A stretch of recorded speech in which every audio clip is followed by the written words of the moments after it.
they were in some form or fashion a rookie for 5 years, and so it seemed like the 5th season would be a good place to say, did they get what they wanted? Are they the cop they thought they'd be? Are they the person they thought they'd be? And the answer is yes and no at the same time.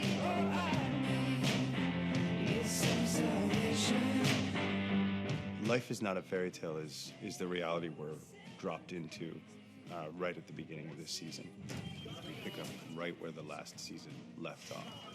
Is everything okay? I don't know. There's no time for imaging. We need to get the bleeding under control first. It's major surgery. We're doing our best, but he's lost a lot of blood. We jump back at the hospital. Everything that seemed at the beginning of that day like a totally normal day has been tossed up in the air. It's obviously extremely difficult to navigate what has happened with Sam while she's been with Nick. She has some pretty tough decisions to make in terms of that because she loves both of them. I ended up telling him that I still loved him. Do you? In the heat of the moment, she was really afraid of losing Sam, and she has to make a decision whether she's going to stay with Nick. They make a great partnership, or she just goes right for Sam, which is risky. Place looks different somehow. Oh, maybe it's you. Andy McNally is just like, it's a once in many lifetimes connection. In order for these two characters to work together, they're gonna have to change. We've tried over and over, and things need to be different. He'll just keep hurting you, so be careful. The fans have been really curious to find out more about his family members, and his sister comes into his life a little bit. You keep saying family like we're normal, but we're not. Okay, we're messed up. Can't write those guys the same way we did first season, even if we wanted to. They've learned too much. Tracy's definitely more comfortable and more confident as a detective. Well, let's get some prints.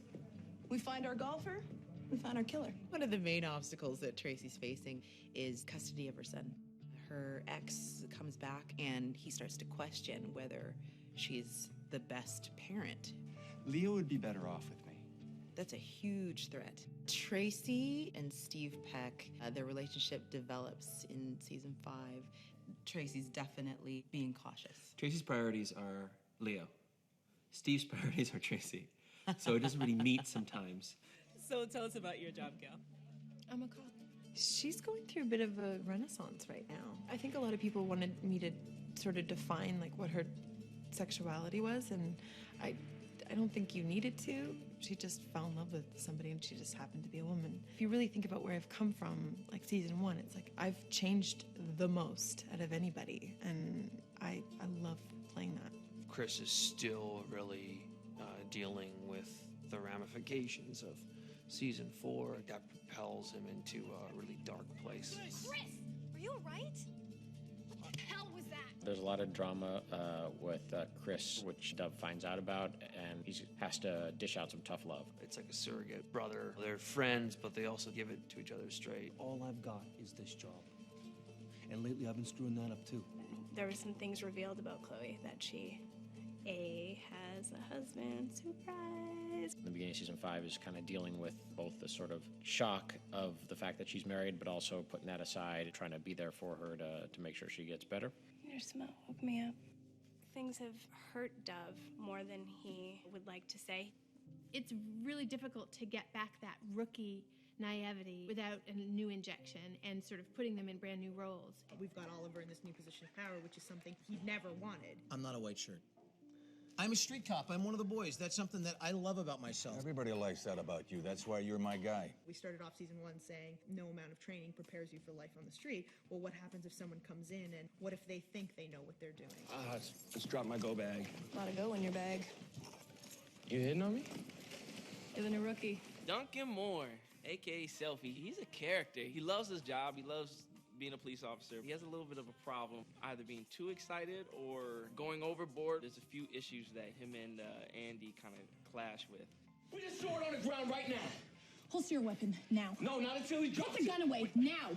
Andy is a training officer for the first time. Essentially, I'm a rookie again in this area. We wanted to make Andy's job really difficult and challenge her as much as we possibly could. This new guy kind of doesn't feel like he has anything to prove, really. He kind of feels like he knows it all. He thinks that he's going to be a great cop. I don't know. What's going on? I'm just nervous. This This is my first death notification. Oh my God. You're on his side, even though he's screwing up, which is, I think, going to be really fun to watch. If you don't lean on me, you're gonna fail. Do you understand that? Happily ever after is just an assumption. I love that this season is embracing that. Not exactly a fairy tale. Still kind of beautiful, though. The show does a good job of everything. You know, we get the romance, we get the action. Hey, you want to be in the game? You might get hurt. I think what fans can look forward to is that Rookie Blue roller coaster. The ups and the downs. This season is no exception. The show is evolving and delving into other areas. He fails, you fail. You fail, I fail, and I can't fail. The writers are giving us an opportunity to like struggle. Andy and Sam and Nick and now Wes and Chloe and everybody. I miss being a rookie. Well, you're not anymore.